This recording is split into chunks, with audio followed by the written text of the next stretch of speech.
الحمدللہ صاحب الجلالہ والصلاة والسلام علی نبی صاحب الرسالہ اما بعد۔ آج انشاءاللہ اس مسئلے پر بات ہوگی کہ قرض دینے والا کب اس پر زکوٰۃ واجب ہوتی ہے اور کب اس کے ذمے زکوٰۃ واجب نہیں ہوتی۔ بہت ساری صورتوں میں اس پر زکوٰۃ واجب ہو جائے گی اور بہت ساری صورتوں میں اس پر زکوٰۃ واجب نہیں ہوگی۔ مثال کے طور پہ آپ نے کسی کو 5 لاکھ روپے دے دیے، اب اس کے ذمے آپ کا قرضہ موجود ہے تو آپ کو ان پیسوں کی زکوٰۃ نکالنی پڑے گی اور ہر سال نکالنی پڑے گی۔ اگر آپ نے 5 سالوں کے لیے قرضہ دیا ہے تو آپ کو ان 5 سالوں کی زکوٰۃ نکالنی پڑے گی، اور اگر آپ نے نہیں نکالی تو پیسہ ملنے کے بعد 5 سالوں کی اکٹھی نکالیں گے۔ بہتر یہی ہے کہ ہر سال کی اسی وقت نکال دیں، لیکن اگر آپ نے اس وقت نہیں نکالی تو پیسے ملنے کے بعد 5 سالوں کی اکٹھی نکالنی پڑے گی، کیونکہ قرضہ دینے کا مطلب یہ ہوتا ہے کہ انسان نے اپنے مال کو کسی صندوق میں بند کر کے رکھ دیا۔ صندوق میں بند کیے ہوئے مال پر زکوٰۃ واجب ہوتی ہے۔ اگر آپ اپنا کوئی مال صندوق میں بند کر کے رکھ دیں تو آپ پہ زکوٰۃ واجب ہوگی۔ تو قرضہ دینا بھی ایسا ہی ہے، گویا کہ آپ کا مال صندوق میں بند ہے تو آپ پر زکوٰۃ واجب ہوگی، جب تک وہ رکھا ہوا آپ پہ زکوٰۃ واجب ہوگی۔ لیکن اگر وہ شخص انکار کرتا ہے کہ تم نے مجھے کوئی قرضہ نہیں دیا، اور آپ کے پاس بھی کوئی ایسے دستاویزات یا کوئی ایسے گواہ نہیں ہے کہ جن کی مدد سے اب عدالت کے ذریعے اس سے پیسے وصول کر سکیں، تو اب آپ کے ذمے زکوٰۃ واجب نہیں ہوگی، کیونکہ اب آپ کو مال ملنے کی کوئی امید ہی نہیں ہے۔ لیکن اگر وہ بعد میں جا کے آپ کو آپ کا مال دے دیتا ہے تو آپ کے ذمے پچھلے تمام سالوں کی زکوٰۃ واجب ہوگی۔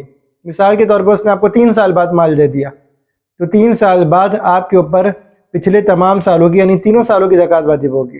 یہ بات بھی سمجھ لیں کہ قرض کی 3 قسمیں ہوتی ہیں، ادھار کی 3 قسمیں ہوتی ہیں۔ ایک ادھار تو یہ ہے کہ آپ نے کسی کو پیسے دے دیے، کسی کو سونا چاندی دے دیا، یا کسی کو آپ نے اپنا مال تجارت بیچ دیا، یعنی کہ آپ کا جو بیچنے کا سامان ہے، آپ کے دکان کا مال تھا، آپ نے وہ کسی کو بیچ دیا۔ اب اس کے ذمے جو پیسے کی ادائیگی ہے اس پر زکوٰۃ واجب ہوگی۔ اب وہ چاہے 1 سال بعد ادا کرے، 2 سال بعد ادا کرے، 3 سال بعد ادا کرے، آپ کے ذمے زکوٰۃ واجب ہوگی اور ہر سال کی زکوٰۃ واجب ہوگی۔ آپ کو 3 سالوں کی زکوٰۃ ادا کرنی پڑے گی۔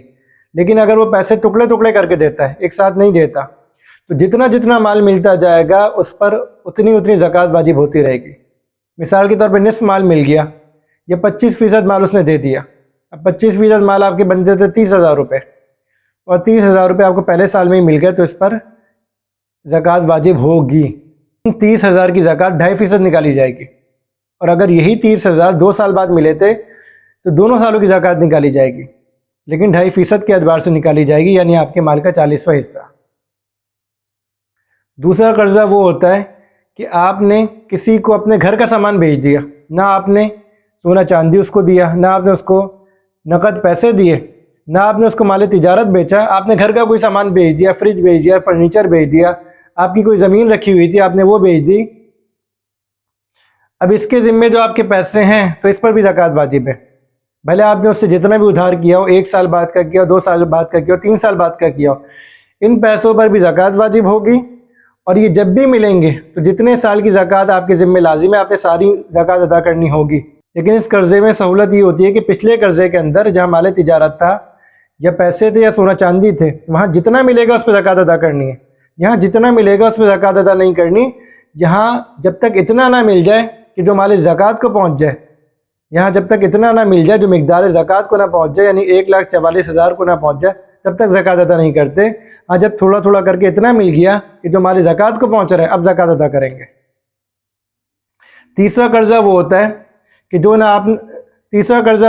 جو آپ نے نہ کسی کو مال دیا، نہ سونا چاندی دیا، نہ مال تجارت دیا، اور نہ ہی کوئی اور سامان بیچا، بلکہ اس کے ذمے آپ کے پیسے اس طرح واجب ہو گئے کہ جیسے شوہر کے ذمے بیوی کا مہر ہوتا ہے یا مالک کے ذمے ملازم کی تنخواہ ہوتی ہے۔ اب یہ جو پیسے ان کے ذمے آپ کو ادا کرنے ہیں تو یہ پیسے جس وقت ملیں گے اس وقت سے زکوٰۃ شمار کی جائے گی۔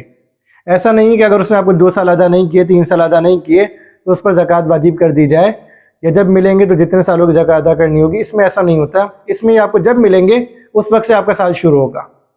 اسی طرح پروویڈنٹ فنڈ جو ہوتے ہیں، جو انسان کو ملازمت چھوڑنے کے بعد ملتے ہیں، تو ان کا حکم بھی یہ ہے کہ مثال کے طور پہ آپ کو پتہ چل گیا کہ آپ کو اب یہ فنڈ ملنا ہے، اب وہ 1 سال انہوں نے لگا دیا دینے میں، 2 سال لگا دیے، 3 سال لگا دیے، اس پہ زکوٰۃ واجب نہیں ہوگی۔ جب وہ پیسے آپ کے ہاتھ میں آئیں گے اب سے زکوٰۃ واجب ہوگی، اس سے پہلے اس پر زکوٰۃ واجب نہیں ہے۔ اللہ تعالی ہمیں صحیح طرح مسئلوں کو سمجھ کے صحیح طرح زکوٰۃ ادا کرنے کی توفیق عطا فرمائے۔ وآخر دعوانا ان الحمد للہ رب العالمین۔